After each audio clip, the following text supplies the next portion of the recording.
Good evening and welcome to Dark Hour Paranormal. I am your host, Michael Roser.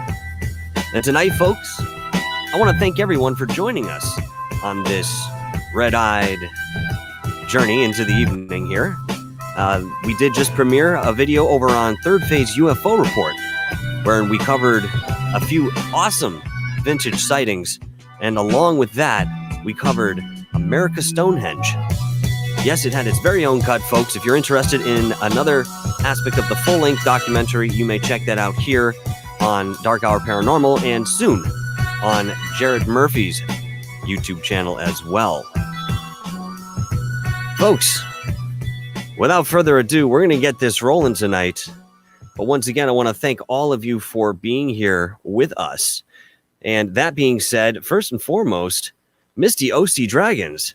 Right out the door. We haven't even gotten the show started, and she's slinging a super sticker our way. Thank you so much for the $1.49 super sticker. I very much appreciate it. Yes, the super chat is open, guys. If you're interested in donating to the channel, you may. It all goes right back in. And of course, I bought my plane tickets to go out to LA to meet with the Cousins brothers from Third Phase of Moon in July. So that's where it goes too. Everything back into the show, guys. All right. I know all of you are here to listen to Jared and myself speak about America's Stonehenge, so I'm not going to keep you waiting. We're going to bring this right on. Without further ado, here's Jared Murphy. How we doing, my friend? I understand you're in a little bit of a predicament this evening. Your power has just gone out, but you're still trucking through with it, right? You got the phone up and running. I think it's just mystical enough. Here we go. So it's quite spectacular. Michael and I plan to do this at 12:30, and again, I'm not for the conspiracy of it, but as of 12:15, I hear this would be now my 7th transformer explosion. I hear what sounds like lightning striking, and suddenly all the power went dim on my light boxes because I was set up, for studio, and then everything went dead. And so what's interesting is that it's not everyone, it's just my unit and a few others, but the power's definitely out. It's quite I hope one day I'm so important that the power specifically went out to stop us from talking to you guys. That's why this happened. Well, and it's a conspiracy. In an Epiphania sort of way, you could look at it like that. I've also done a show by candlelight one evening. In fact, this was back when I was talking to Dr. Horace Drew, and he wanted to do a couple shows, believe it or not, before we actually did the real show, where he was talking more candidly. And sure enough, same situation, power went out. And here I was with my phone praying the battery wasn't going to die. And I had a candle right next to my face. It was the only way you'd be able to see me. But hey, that's I admire you moving forward with this and joining with us, even though you look like Greg Graffin in the dark from Bad Religion. Yeah. But just a weak observance. Yeah, I don't know if I want to burn out I could burn out the flashlight, but I need it for my hotspot because I have no Wi-Fi. No, you're fine. You're fine. Before we jump into this here, I have a couple questions coming from the same person that I'm going to bring out very quickly, dealing with the magnetics of the site. Let me see if I can find this here. Where'd you have it here? All right, we're going to go back down to... Yeah, I know you have something to say about this. Yeah. No, I'm talking about the super chat sticker. I appreciate that going out to Michael. That's great. Thank you. If all of you guys listening and being fans, it's none of this happens, and for us to continue to produce and bring good content and do the research, it 100%. This is a participation sport. You guys are not inactively listening, and even just listening, you don't have to do a super chat. But there are so many different ways to support us, and just all of you being here, I really appreciate it personally. Thank you. So anyway, back to the questions. Leon the Wise, he mentioned it earlier. Yeah, he had some wise statements. Yeah, well, I had some good questions here in respect to the magnetics. So far, to answer his question outright, we haven't tested that particular stone that I found in the way of magnetics. In fact, we haven't gotten further with that first initial discovery as of yet. It's still on the board. There's a lot of process that you have to go through in order to undertake some sort of real analysis like this, there are many people involved. So it's definitely on the table. In fact, we'll get into it a little bit later, but we are planning on doing a more comprehensive coverage of Stonehenge, the history, and so forth in a much longer documentary. Maybe we'll be able to do something like that. But for you, Jared, here, do you remember Dennis talking about anything in the way of magnetics that involves the site? I mean, I remember we brought up ley lines a little bit, and we talked about the astrological implications. Sorry, guys, I've been staring at a screen editing all day. I'm kind of losing it here. Bear with me. Do you remember him saying anything specifically about this or any correlation? You know, they did seismic studies, so they've done a lot of what people don't know about the seismic studies is that they're synced with satellites in space. So I know there's been work done at other sites like at Adams Calendar in South Africa, where they, Michael Tellinger's work, he thought it was interrupted by, Ash Dobbs. Thank you, Ash Dobbs, for the $5 super chat. I appreciate you, bro. And it's all right that you missed it. You're here now, and appreciate you being in. This is going to be ongoing. So nothing Dennis said that there was any interference with the seismic studies, the underground work. Nothing. What's really interesting is that one of the things that Michael and I were doing there at the Stonehenge was planning for myself and for doing Misty. There's another. Thank you, Misty. OC Dragons for that $1.99 super sticker. Thank you very much, love. I hope they're scratch and sniff. But what are you scratching? The leprechaun or the dragon? Yeah, I was gonna say something along those lines. Go ahead. Yeah. Right. Sorry. Stealing thunder. The point though is that we were there. Like one of the mechanics that Michael didn't point out for you guys listening when we say complex, we spent 5 hours with Dennis, and the man is a walking encyclopedia. So not only does he know 70 years of research, but he actually knows quite a bit of the actual research. He knows the details. So not only is he a good steward of the site, but he's managing, co-participating with whether it's the state archaeologists or archaeologist or the local board, like the NERA board, that are doing other sponsored work. There's something going on at America's Stonehenge and has been for 70 years. And Dennis is well versed in all of that. And so we spent just one of the days we were there was 5 hours.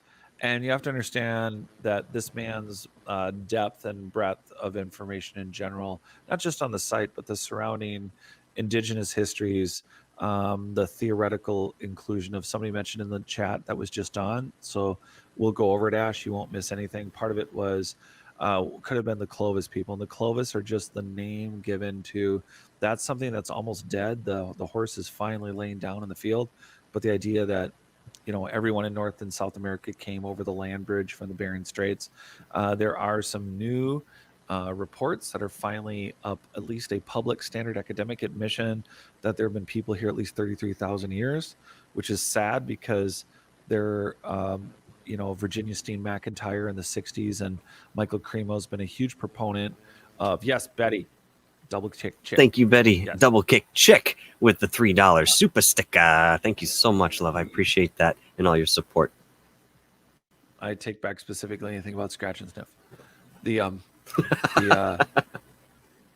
idea, though, that the Clovis, this was a name given to people that all magically disappeared around the Younger Dryas, or what we're calling the Younger Dryas. So could it have been the Clovis? Could it have been the people who were building the serpent mounds, which right now are being dated to, in again BC, like 1500, but well within the wheelhouse of Clovis, the short-nosed bear, the camel is from North America, and a number of a whole bunch of species. Everything just annihilates and disappears right around the Younger Dryas, about 11, 13,000 years ago. And so we have campfires along some of the walls at America's Stonehenge that are dating through carbon-14. These two fire pits that are not, they're within 150 feet of where Michael found that not only is it a natural quartz, but it also shows, Jen Deo and I, we're working on our next books after, I wrote It's Not Aliens, Worse, It's Us, which is in the middle of a process of a re-release, but we were looking at those pecking marks. And what Michael found is significant because they found a natural stone that had a design that is everlasting because it's in quartz, but then they also did pecking marks. And so it appears to be intentionally placed. And the research to like even pull something out of the wall even when you find it, and part of our plan, getting back to why is it so complex to plan things, we were there planning like how much equipment do we bring. Like it's one thing to bring a compass or Hmm. a magnetic sensitive device.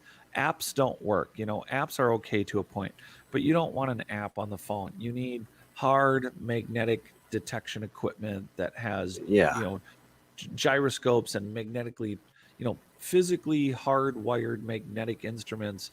They come packaged in their own devices, and we need to plan that out because although Dennis is incredibly generous and open to us being there, we have to not only make a plan, but we have to then throw it by Dennis, and then it has to, every proper etiquette is done despite us not being part of the holy institution of academia. And that's what's great about having a privately owned site is that Dennis Stone does Thomas super sticker. Thomas Kunas, thank you very much for the $5.49 super sticker. I appreciate it, brother, and thank you for your support. I like the dog. It could be just like doing wheelies. But I'm gonna be honest with you. I honestly, there are many times I don't wear my glasses and I cannot see some of these super stickers. I mean, I know it's there. It's very colorful, and I enjoy that, but I don't always know exactly what it is. But I still thank you guys so much, nonetheless. And just so that I'm sure everyone can back me up on this, since Michael cannot see it, it is a man sniffing a dog's rear end. But I'm going to tell him that right now because he can't see that. I was gonna laugh for us, go laugh, puppet. back down your road of your scratch and sniff idea. Anyway, yeah. So here we are. Oh, thank you. Scratch and sniff back on. But you know what?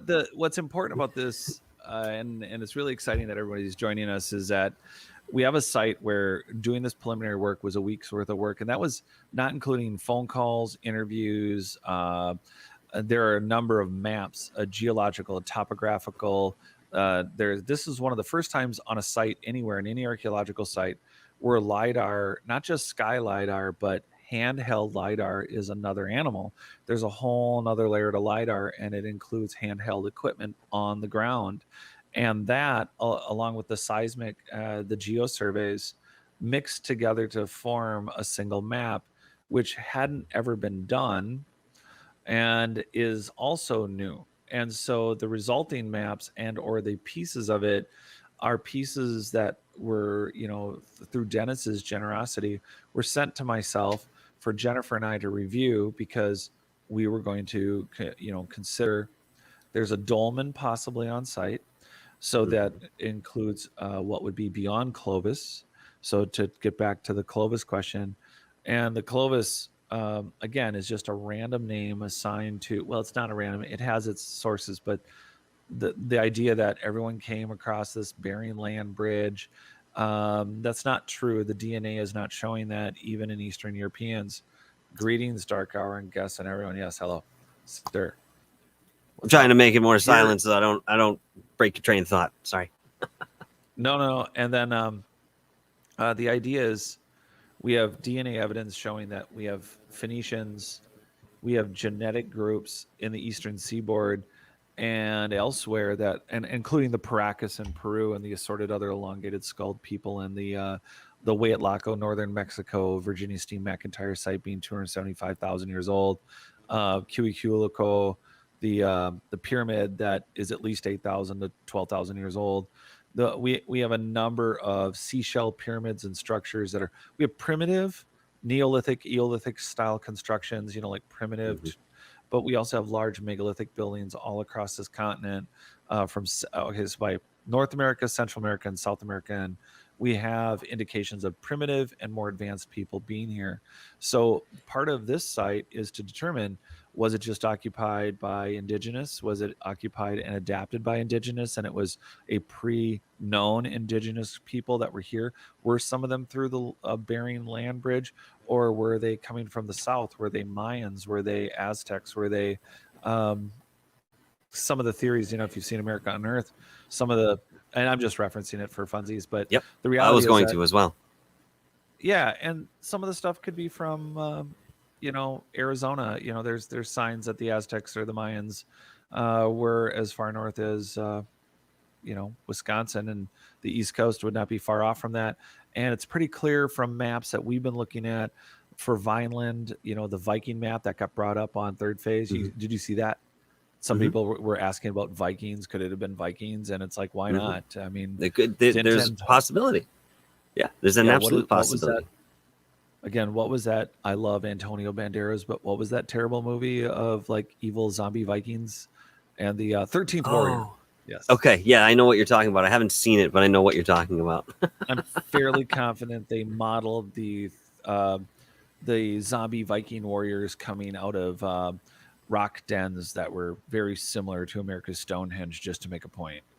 And well, I mean, if you think about it, this is one of the biggest questions surrounding the site, right? The origin and who may have traversed the site as time went on. It's very difficult, especially for archaeologists, to really get into the meat of this, because you're literally peeling back layers, using whatever methodology that you have in front of you, peeling back these layers and then trying to separate them into a linear sense of time. Wherein you're finding certain artifacts or even pottery or the nature of the structures themselves to be much older than some of the cultures that you suspect to be at some of these sites. It just really broadens the fascination for whatever conclusion we may actually come up with, perhaps some time from now. But one thing about America's Stonehenge is that it's so large. I mean, we're talking of 110 acres, all of which 1.5 is actually excavated. That's a lot of land left to, pull together. Who knows what we may find over time if we're allowed to excavate some of that peripheral land in way of finding that origin. But one other thing I wanted to point out here too is that, yes, there have been civilizations that have been centralized in a certain area. There's no reason to believe that some of them may have branched out. I mean, look at the settlers. That was a very large group of people that decided to embark off to a new land and found America, so they say, the way they do.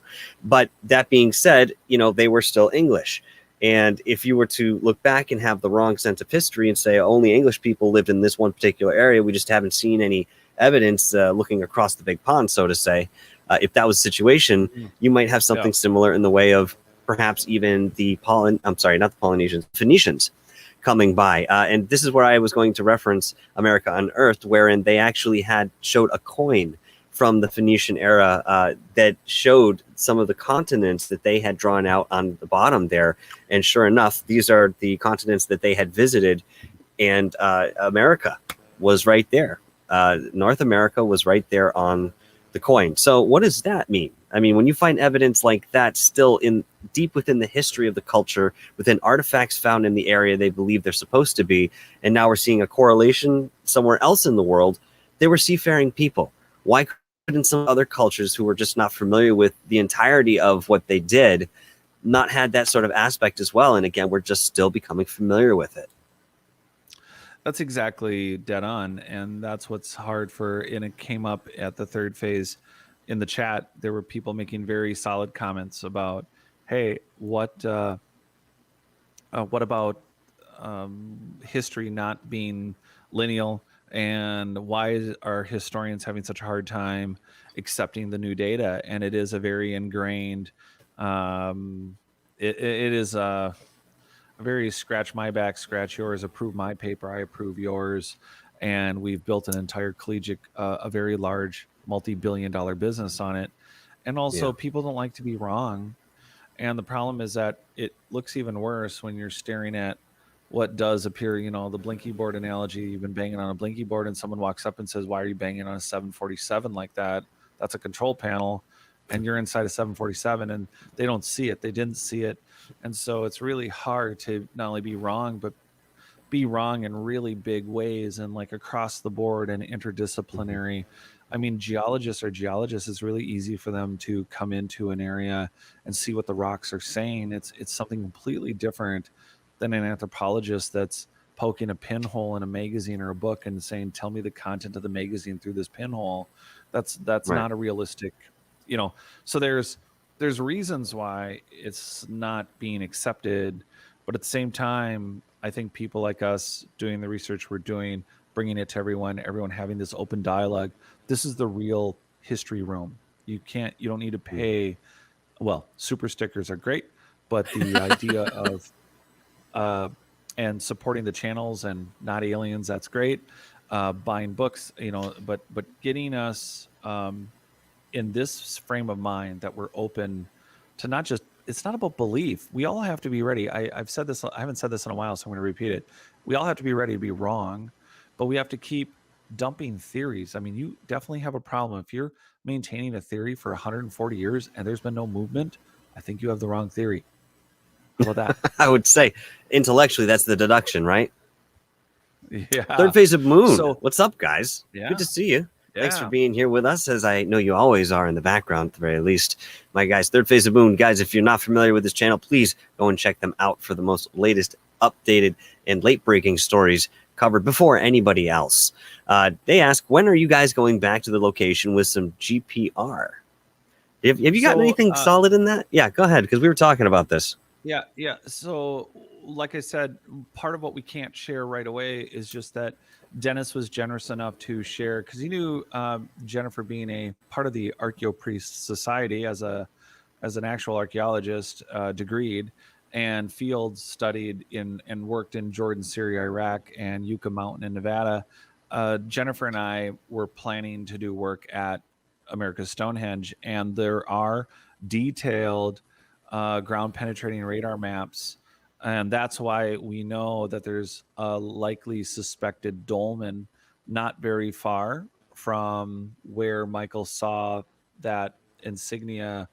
And one of our hotspots was to say, look, if this is a dolmen, it seems to be low hanging fruit. It definitely indicates, neoclassical or, some sort of, post Younger Dryas or more primitive society, but it's like but Mhm. it's not like the dolmens in Montana, but the ground penetrating radar work. So when they say there's been like Michael's just said, there's an acre and a half that's been excavated, that wasn't a solid acre. It was a hole here, a hole there. And out of 110 acres, if you really count the holes in the paper, even though it's been an acre and a half that's been excavated or seems obvious, like the main site, in reality there is so much to do there. There could be so many geoglyphs, carvings into the stone. That's an entire glacially shaved down mountaintop. So Mhm. on the top there, that's all. Everywhere we're walking, the reason the ground looks like stone, it's all stone, and there's not more than 18 inches of soil on that entire hilltop. All those trees are growing in less than 2 feet of soil. None of those trees are older than 1860. All of that is new Yeah. growth.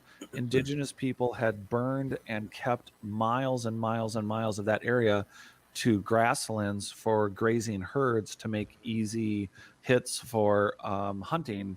And so they had kept it as grasslands. It's known that the last couple thousand years, indigenous peoples burned that area. So there is Well, ground Jared, penetrating radar work. before you go on, I just want to point out this is one of the first observations that we kind of made when we walked up into the site, just looking around, excuse me, seeing how young the forest was.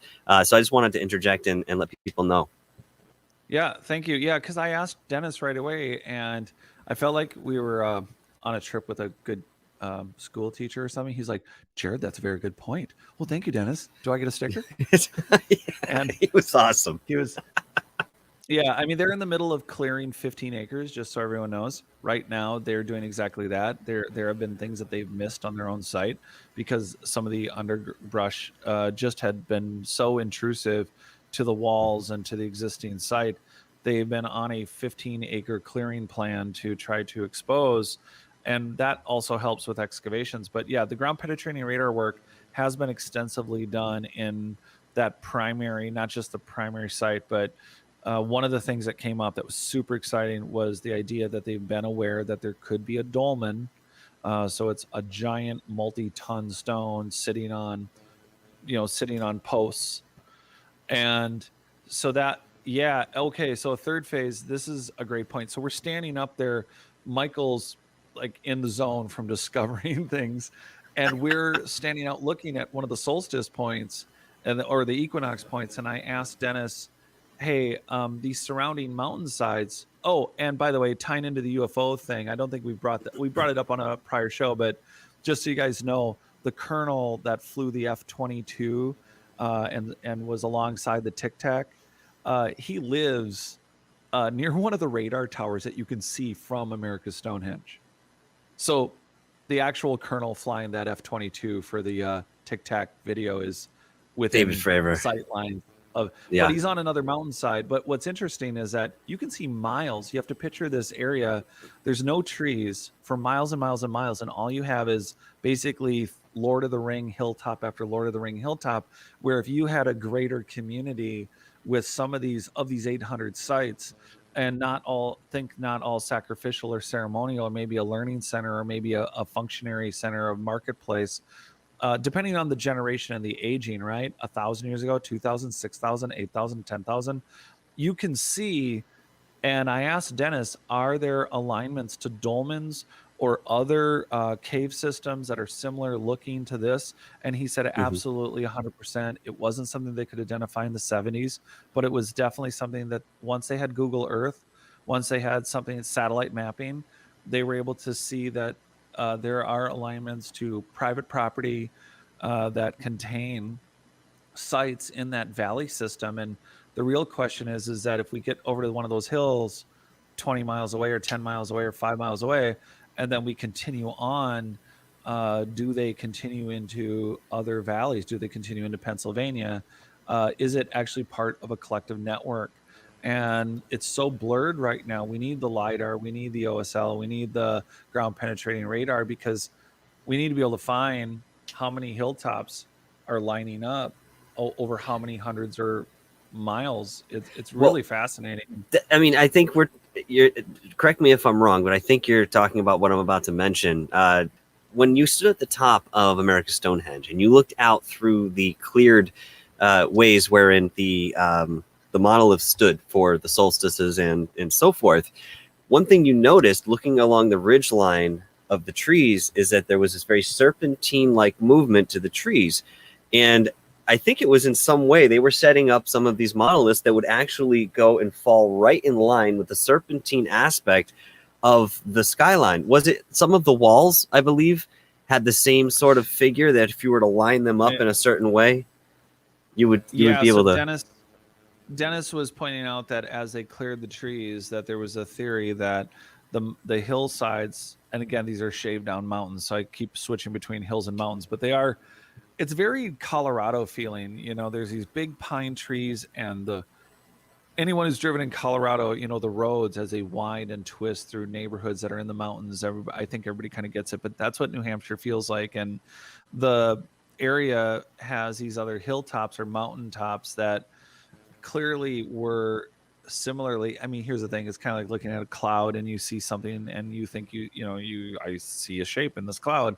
Well, these walls, although primitive and some of it built by the families that were colonial, some of it's much older. And just like the solstice and equinox and the star alignments, there's the bit of a question is whether or not they were building the walls to mimic the surrounding hilltops. Like, was this not only a functionary place, meeting place, or a marketplace, or a little bit of everything, but was it also almost a geomap of the surrounding area? And Right. I mean, you can see the other hilltops, but maybe at some point, some of these walls, ended with a detail, made it much more simple for anyone who gathered at this location to explain, hey, when you get over to this hilltop and you get to this ridge line, this is where you're going to go, or something. But we'd have to get over to those other ridge lines and start Mhm. matching up those dolmens and start seeing if there is a repetitive. What would be really interesting is if, like, that dolmen that's buried that we were considering digging at. Also, there's a village area at the Stonehenge site, but we don't need to talk about that yet. But what if the dolmen or the equinox points on this mound also correspond to matching equinox or solstice or dolmen points on these other hillsides. And the preliminary results, I mean, according to Dennis, is that that's already been soft proven out, not by one or two people. I mean, it's other archaeologists, geologists that have actually made the efforts to go to some of those locations. And yeah, there This is are interesting. topographical. This is interesting that Shane brings this up because, again, to reference America Unearthed, Dennis's son, who actually is in part of the family business here in respect to America Stonehenge, does his own research, and he had noticed, and again, this was covered in that special, that America Stonehenge, one of the monoliths, directly follows in line with, I can never remember, Trillion? Is it a trillion? The trilithons or the Trilithon. I can never remember that word. Yes, the trilithon. Thank you. Stonehenge. It's Stonehenge over in England. So I mean that there is a correlation there, and of course that line goes right over to where the Phoenicians are from, Liberia. So I mean, is that a correlation too? Is that evidence of that particular culture being there, or perhaps the culture that built the Stonehenge that we all know and love out in England had some sort of influence on this one here? Yeah. I mean, I can't imagine that it's just one culture or two cultures that really have some of this information and knowledge and use it and apply it to life in the way of astrological significance. I would think that most cultures, the vast majority of them, especially those living off the land the way that they were, would have this information in one form or another, if that's what people did generally back then. I don't know where we lost it. Yeah, the line, it does, and they make a reference to this. It runs all the way through to Easter Island. Oh, that's right. I forgot that. Yep. Yeah. Now, how do you like that? So there is some, and again, I guess if you draw a straight line from just about anywhere, you might run into something interesting. But as Dennis kept pointing out to us as we, visited him, visited the site, visited with him on the other anomalies, there's a point where the coincidental, it's not draw a whole bunch of lines and say, well, look, there's this many coincidences. The solstice, equinox, and other star alignments, and then the pre-colonial use of the property, the OSL. By the way, the OSL dating was done, just so that you guys know, it was a few months ago, but the processing time on OSL dating is months. So literally, we are watching paint dry. We are waiting for the OSL dating. The people who have volunteered thousands of hours of their time to do the ground penetrating radar, the LiDAR work, particularly LiDAR work, and to combine the maps. So what we're talking about, topographical maps, just so you know, is that Dennis has been so generous again, because we're talking about being able to share with you the first time all the maps are going to be layered together to show a truer dimension and history to the site that hasn't ever actually been applied to other sites. So it's combining new and old technologies like ground penetrating radar with the newer ones. And with this more detailed map, it should be a lot more exciting to see. Absolutely. And this is where we're headed next, guys. In the documentary that we're going to put together, more than likely over the next year, I have quite a few projects on the table, as well as Jared does himself. But this is something that we're making time for, and we will get it done, where we do talk about the history. We talk more of the technology and the up-and-coming use and application of some of this technology in respect to that particular site and others. As Jared mentioned, other 800 that are around the area. Let's find out what the similarities are. Maybe we can draw some conclusions. Yeah. So you'll see a lot of that upcoming within the next year in regards to this particular site. But in the meantime, in no way are we slowing down this sort of research. I tried to get down to Gunjiwamp, which is in southern Connecticut. I think it's over near Groton, if I'm not mistaken. And believe it or not, this is a very fantastic site in and of itself. I've seen the pictures. I've read many articles about it. It has astrological implications as well. Some monolithic stones that, could arguably be something intentional in the way of their placement. And I couldn't get there, even though it's on state property and you're allowed to be there. The entranceway, there's only one. It's private property now. So I have reached out to the organization, and I'm still awaiting a response. Unfortunately, I've reached out several times and have gotten no response.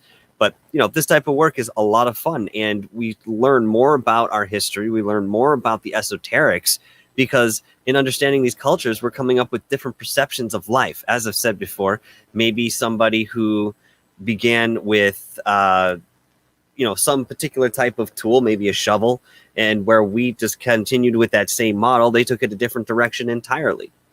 It's very possible. Now, I did notice that we just lost Jared, unfortunately. I will see if he comes back. I know he's on his phone, and he was doing what he could, so we'll give him a few minutes here and see if he pops back in. But in the meantime, Ash Dobbs, thank you very much for the $3 super chat there, brother. Thanks for joining us tonight as well. Definitely. We're not going to go too long tonight, probably another 15 minutes if Jared comes back on. Otherwise, we'll end a little early because I don't usually do shows this late, but it was perfect the way everything kind of fell together. And I wanted everyone to have a chance to be part of the discussion after that premiere over on Third Phase UFO Report. That being said, guys, when you have a chance, spend some time on that channel. We are very diverse in what we're covering, but it's all under that esoteric umbrella. Going from ufology to cryptozoology to paranormal investigation to ancient sites, you name it, we're over there on that channel, digging through the archives and bringing up new material to intertwine as well. Here we go. We've got Jared back on, and once again, thank you, Ash Dobbs, for the $3 super sticker. There he is. I thought maybe your phone had died, and I was crossing my fingers. No, it's just apparently someone has figured out how to connect to my private network, so I'm apparently supporting 2 iPads now. Oh, boy, man. It doesn't stop for you. But at any rate, yes, in regards to American Stone... Oh, by the way, I mentioned we're probably going to go another 15 minutes or so, just to give you a heads up. So if there's something you want to talk about, it's just burning inside your mouth that you want to start, expressing, now's the time to do it. You're talking to me, or are you talking to everyone else? No, I'm talking to you. But yes, that applies for everyone else too. Yeah. Before we cut out, so the plan is to work with Dennis, work with those maps, make those maps available as Dennis would see fit for all of you to see them. So 100% you guys will get to see the maps that I've already been studying and already been looking at, and trying to plan the actual archaeological work and how long it would take and what to do and where we dig, et cetera, all this like not so sexy conversation. But then there are other projects that we want you guys to know about. One is, I've mentioned many times, I'm a climber, but I am fortunate enough to be graced with friends that are beyond world-class, excellent route setting, bolt setting, expert climbers that have committed to going back to the Grand Canyon. And I'm done hearing lots of dialogue about the G.E. Kincaid Cave, and I think you guys have already heard us talking about going back, and whether it is the G.E. Kincaid Cave itself, but looking for rock cut ruins in the Grand Canyon. We are going back. We are going to possibly, it sounds like, I did an interview recently, and it looks like we might go back for a preliminary viewing of the Grand Canyon and the potential either descending or ascending routes. So we are looking at the Grand Canyon. We are going to continue work at America's Stonehenge. And of course, Jen Deo, the archaeologist, my co-host on Not Aliens and my co-author and friend, we are, of course, planning our Bolivian and Peru work. The plan, of course, is to do the most important thing that I have, is figure out the piezoelectric, the mystery of ancient engineered soils, and whether or not these giant megalithic walls and platforms and constructions have been built on anything special. Uh-oh. There he goes again. And the game ensues. Excuse me. Shane Reed asks, are you guys getting any backing or funding from the Smithsonian or National Geographic? No. We're all doing this on our own. Any travel expenses obviously comes out of pocket, but you do this for the love of the subject and for the progression of this sort of topic. So that's what drives us, of course, in our intentions. All right, he's back. Here we go. So here we go. What was the question on the Smithsonian? He was asking if we were getting any backing or funding from the Smithsonian or National Geographic. No, I keep my windows closed. I'm gonna go ahead and assume that it's interesting. As you know, there are many tales of the Smithsonian showing up and hauling away archaeological finds. You have it documented in the actual from the director of the Smithsonian that any historical evidence that is found that does not show the American native as a savage will not be accepted as the true American history. I mean, this is stated doctrine. There are no Egyptians, there are no Phoenicians, there are no Romans, there are no Vikings. There is no one here in this country other than what the Smithsonian. Now, I know there are young people at the Smithsonian like everywhere else, and things are Hmm. changing, but Hmm. the actual stated doctrine of this institution for over 100 years is to deny the existence of anything else that doesn't say manifest destiny, colonial settlement, outside of European settlement, other than the basic indigenous life here. There weren't pyramids. There were pyramids, serpent mounds. There are Solar. serpent mounds. There wasn't. Yeah. So there's literally no I have a hard time trusting. I mean, I've been able to talk offline with archaeologists that have been able to verify that, like, even with our some of our multiple site work that we're planning, there have been more. I'm not talking 100 years ago. We're talking like very recent stories of, hey, we know the Smithsonian had access to X, Y, and Z, and I have an inventory list and I can't find the inventory, or I can't find what happened to it. It's not an uncommon story. In the National Geographic, you have them reporting on that volcano, that volcanic buried, um, you know, pyramid, or in Mexico, in northern Mexico, from 1922, and then now they've been sitting on the Cuban city that's underwater 2,300 feet deep. They've been sitting apparently, and I don't know if that this part's true, but allegedly they've been sitting on the rights to that story for 14 or 15. It's been 15 years now, and they don't. Be, Yet again, it messes with the narrative. So they'll Yeah. come along slowly but surely. But I would love for someone from those institutions to write checks. The no-brainer is ask yourself, why is the front page of every Smithsonian episode magazine, they make magazine, and the National Geographic, why isn't it about the Paracas people and elongated skulls, natural Hmm. elongated skulls? And why do we have no DNA testing? I mean, we don't need sedimentary nuclear DNA testing. We have whole skulls with red-headed, red-bearded human beings living in places that there aren't supposed to be red-headed human beings, and they have elongated skulls. And there's no articles about this in the Smithsonian. It's literally not touched. It's bizarre. So it's frustrating. But our funding is going to come privately, and no joke, it's going to come from those super stickers and you guys joining, or either grab again. My first book, It's Not Aliens, Worse It's Us, is in a revision, and my literary agent is, that's being re-released. But for now, it's going to notaliens.com. If you can become a member for like the I have all these different special things, or the super stickers and the chats and what you're doing. The best way to support us is that it's not just in the documentation. We are going to go do the field work, and then of course bring you these higher and higher quality documentaries, and at the same time sharing the work as we go. I think it's important to do the work and share the process as we do it, because I think it's fun and exciting and everyone's into it.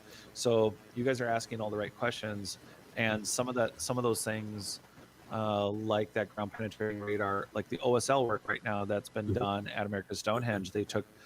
Dennis took us to the actual sites, on the site where they took the OSL material and why they took it from those locations. And again, waiting for the paint to dry, waiting for the answers. And then there's a site at America's Stonehenge where they think maybe a village was, and no one has ever excavated there. And so there's that. There's a very mysterious drainage system at America's Stonehenge, as in it actually carries water away from the main site, and it's stone built. There's a lot of, and some of that was, and there are all the archaeological reports for America's Stonehenge are available. Hmm. So, not to the public, but like there's a 67, 68 dig that I've been rereading all the reports in order for us to do new work. And all of it just takes time, and it takes ultimately money. And unfortunately, I wish we could have some guy in a weird suit show up with a giant fake check and say the National Geographic is funding your next expedition. God, could you imagine what we would do? Yeah, I that's know, what it and always not comes to down to. suppress it.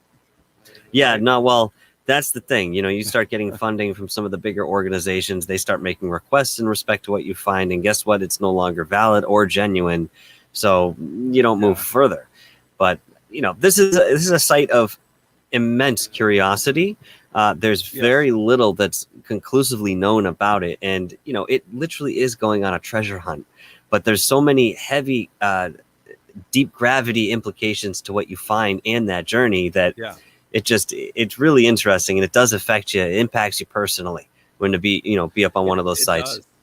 And it's open. I don't think we're making that clear enough either. Is that America's Stonehenge is open 7 days a week. Yes. It is actually quite crowded. Of course, we were there after hours and during open hours. It is open, folks, for you guys to go visit. It's worth going because just like Michael did, I mean, you might notice something in your mind and makeup and your genetic memory and your experience, collective human consciousness, however you want to put it. You might have a download or an awakening or just a trigger. Remember that trigger? That was the last word he left off on.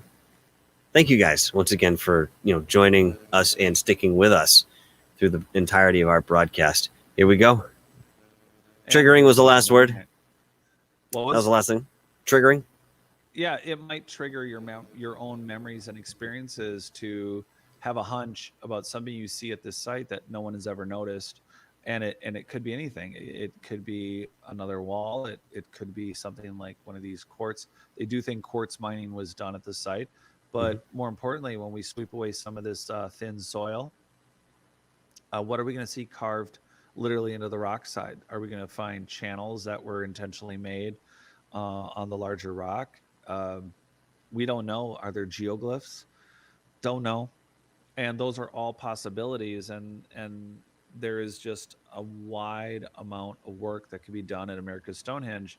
And for instance, to dig a test pit, a 4x4 test pit, could take like 3 people a week at 6 to 8 hours a day. Yeah. Just it is relatively slow and tedious work. The actual work to choose to do a test pit. That's why low hanging fruit, but possibly very cool, is to dig up a dolmen, because it's already on stilts because they've done the ground penetrating radar, and it's like, well, don't we want to see if it's a dolmen? And if so, is there anything written on it?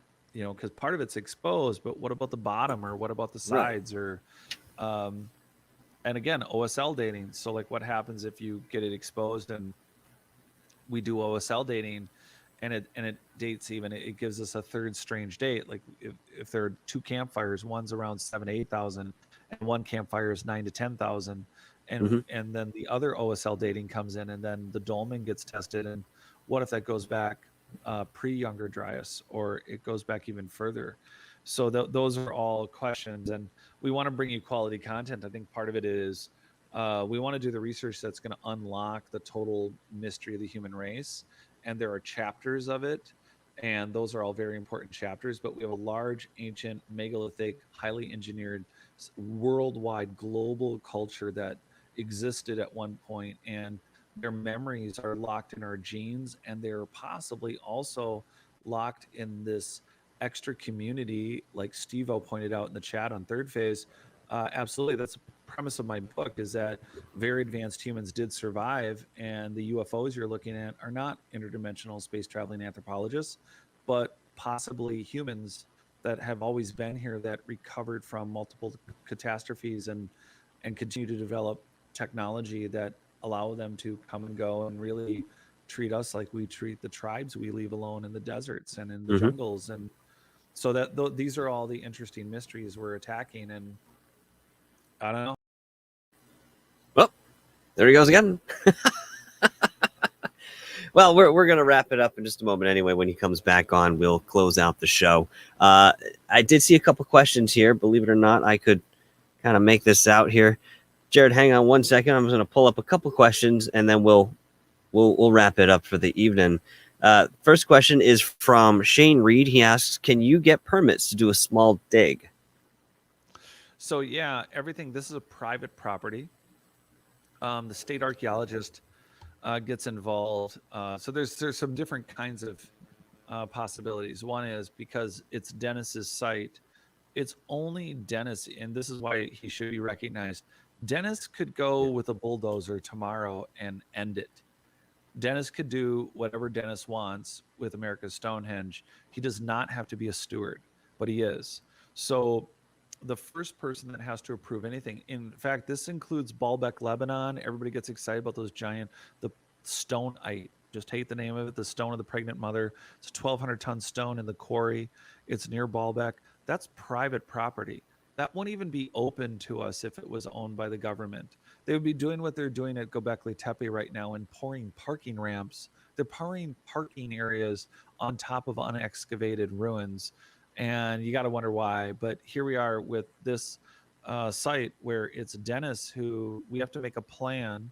And because Dennis is being so methodical about his process, it first, you deal with Dennis, you make the plan, you involve, if you do think it's going to involve like ultimately bodies, you're going to have, of course, civil forensics teams, and then ultimately state archaeologists involved. If it turns out to be indigenous or something, you definitely, they're going to end up being involved.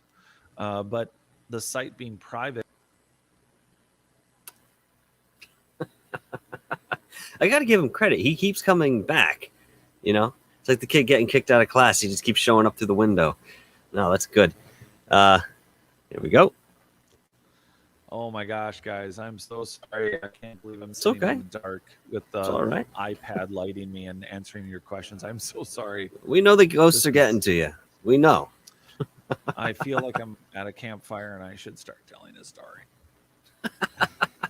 I'm going to bring this up real quick here. Coral On asks, "Is there a university archaeological program that would help with the digging of this dolmen?" Well, no, but again, you want to look up the nera.org. You want to look up the local association. David Brody, the author of 14 books, he just wrote Romerica. He lives 20 minutes from the site. He's on the board. He was once ahead of the board, but there is a board that was started by Dennis's relatives, and there is actually one of the board members, unfortunately, did pass, but left money, and the board has been allotting and planning. That's how the OSL dating just got done. They have had an injection of money. Unfortunately, the state, I don't think, and I'm not speaking for the state or Dennis, but from the impression I've gotten from Dennis, the state has plenty of archaeological things to do. And although a lot of either archaeologists or geologists, other, archaeoastronomers, archaeoacoustics, there's a lot of people involved at the site. Scott Walter, America's Stonehenge, has done multiple. What, 12 times this year? Something like that? He was there. He was, maybe 13 now, I think. But yeah, so the money, it sounds crazy, but the money to do this work is literally coming from everyone who's watching and participating, and whether you're supporting my channel or specifically Dark Hour or any of these shows, Third Phase, it's coming from this collective group, and we are going to see, I predict, honestly, in the next 10 to 20 years, just the evolution of where you have History Channel. Oh, man. History Channel. It's a game we play, remember? History Channel. Bet you anything, he comes right back and bada bing, bada boom. History Channel. Yeah, and I think that ultimately we're going to see that these more excited, interested participation audiences with the aggressive work we're doing, partnering with whether it's Dennis or hitting back at these sites and doing the active work proactively outside of stringent traditional academic circles. we're going to find that we're going to get further, just like Arturo did. I mean, the the guy who did the most work at Tiwanaku, Arthur Poznanski. I mean, this is a guy who was just an adventurer who decided to go do the work and wrote volumes on it. And it's used in colleges now. And really, I can't tell you that Robin Williams and Carpe Diem can't apply more than by what we're doing now. And I think it will shape television and general um, entertainment archaeology in the future, because this work is only happening because we're just willing to go do it. It just there's such an aggressive delay on its production, literally not shows, but the production of the work and producing results. It's not desired by standard academia. Yeah. And it's changing. It is changing, but we want to be positive. We want to give them a platform to participate. Again, we all have to be ready to be wrong about, but we have to be willing to go and prove a theory, not just sit on it forever.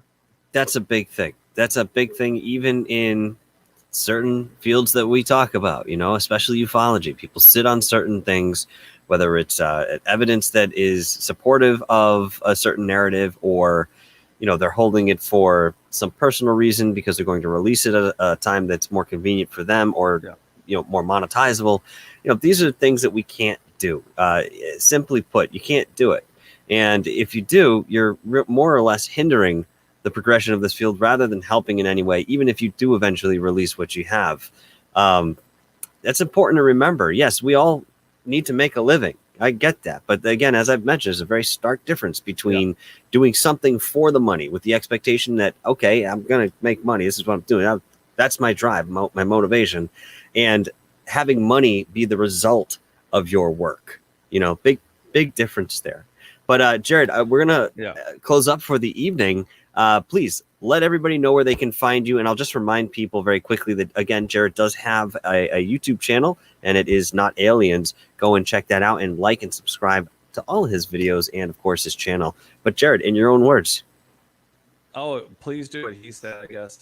We are trying to move a lot. Ultimately, we have premium content also on Not Aliens, which you're welcome to sign up for. But we also have a Rockfin channel, Not Aliens. And then it will be started to be loaded with free content. So it's basically like participating at YouTube, except, you make a free account.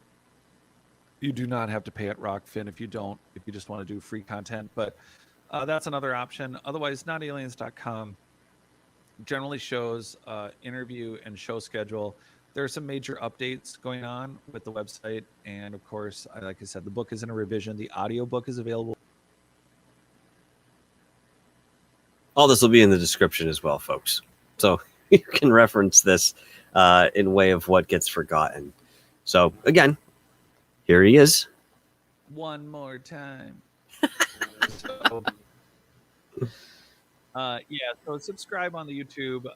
Check out Rockfin. Go to Not Aliens. And if you want, until the revision is out again with the new publisher, please feel free to check out the audiobook that I'm publishing by chapter on the members area of Not Alien, which, like I said, is about $265 a month.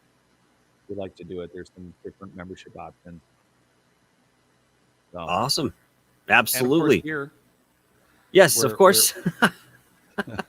we have shows to do, and new things coming up here on Dark Hour, and of course, you can catch me on. I just did Richard Syrett and Coast to Coast recently, and Third Phase. Or I'm sorry. Third Phase. I just did Leaked Project, and there's just a full show schedule. There's stuff I do interviews on, and then there will be new lectures that we're going to be doing. I know Michael and I are talking about going back to America's Stonehenge and the Grand Canyon thing, but there'll be updates that will continue to get posted until the cool new website stuff gets changed. But that's all I have right now. What do you got? That's you pretty much covered it, my friend. We do have a lot of projects in the works, as we've mentioned, and you will receive updates as we follow up on some of these projects that are still ongoing, such as America's Stonehenge. But yes, we have a lot of opportunity in front of us, and guess what? It's going to get busy. in our corners very soon. Not that it isn't already, but you know, it's going to get even busier, and you guys are going to see the fruits and results of that labor. All right, I'm going to close up now. Hey, you stick around for a moment, as you always do. Say the proper goodbyes off camera and so forth. But thank you very much, Jared, for not only being with us here tonight on the show, but, you know, inviting me along to be a part of this adventure, you know, not knowing even myself what would really become of it, but being incredibly surprised and elated that this was the result and that we're still ongoing with it. And of course, I've learned a lot and appreciate that. And I have to thank you for that specific thing right then and there, man. Thank you so much. Well, thank you. And thanks again to Third Phase for premiering for us tonight. I really appreciate it. Yes, thank you very much, Third Phase of Moon. They've always been very supportive of my work, along with you know, all these other channels that are genuine and deserve that recognition. Dr. J Radio Live, Doc Skinner, Richie from Goof On, even Apollo Asteria. I mean, these guys are wonderful, and you guys should check those folks out as well. All right, Jared, thank you, man. I'm going to pull you off for just a moment, and I will be with you in a jiff. I always do that. I don't know if he's going to say something, you know, so I take it off. And then just at that moment when I figured I had gotten past the threshold where I could safely take him off, he starts to say something. It's not just him. It's not just him. It's the majority of my guests. Bad timing on my part. Hey, listen, guys, once again, thank you so much for being with us here tonight to discuss our final thoughts on a wrap for this particular angle and project that we have put together and have been working towards. I would love to see you back again tomorrow night. I do have Chris Lazarick and some of the Night Shadow Ghost Hunters on his team coming to discuss their experiences and investigations. And if you look at the thumbnail for this, he has taken, or a team member has taken, each one of those photos, including the backdrop there where the bed is, you know, somebody had drawn these shadow figures on the wall. Very compelling stuff, of course. But the apparitions that you see there, the children, were all taken by either him or his team. So we're going to be talking about some of that very interesting evidence. And you know what? If it's genuine, and I always have to say, maybe, right? If it's genuine, then this guy and this team really has something.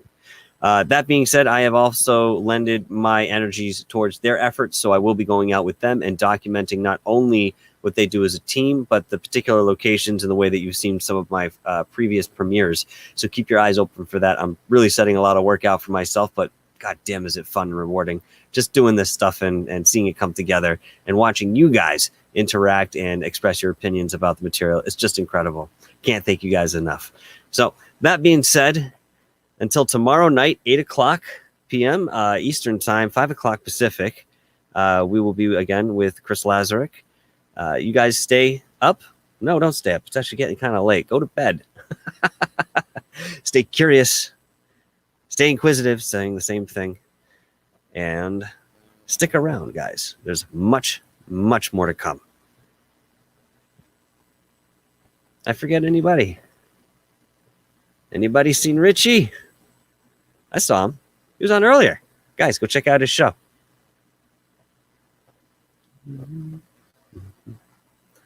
Ciao.